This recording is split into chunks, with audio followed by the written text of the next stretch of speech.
Pope Leo XIV's 4-day apostolic journey to Cameroon ended on Saturday, but Catholic bishops and civil society leaders say the message is already reshaping national conversation on peace, governance and corruption.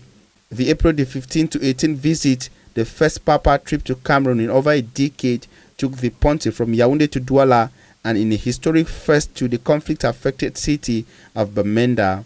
The Pope made history on April the 17th as the first pontiff to visit Bamenda, the heart of the Anglophone regions. At the St. Joseph's Cathedral in Mancon, he presided over a meeting for peace attended by the clergy, traditional rulers and Muslim leaders.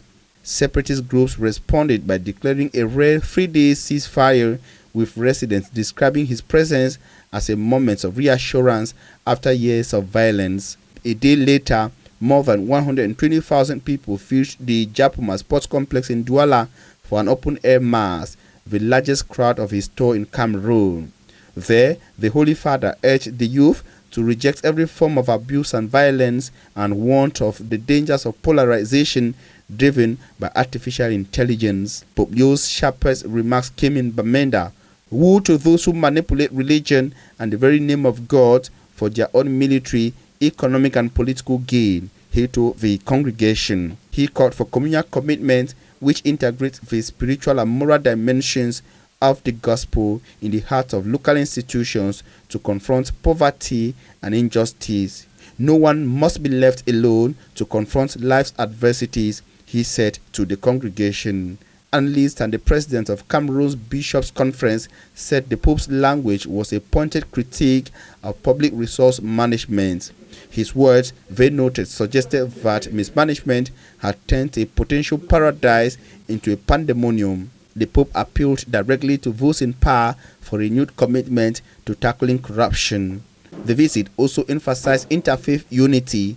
Pope Leo held what participants called a very fine meeting with a group of imams promoting dialogue and peace building.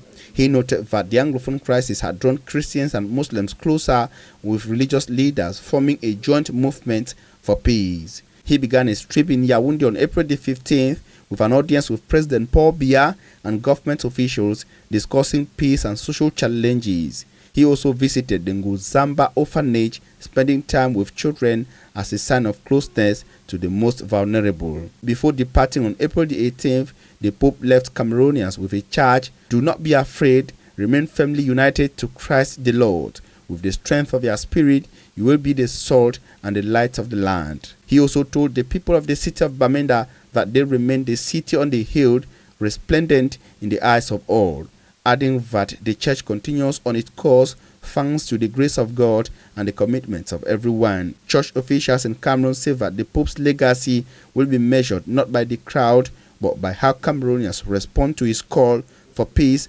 accountability, and communal action.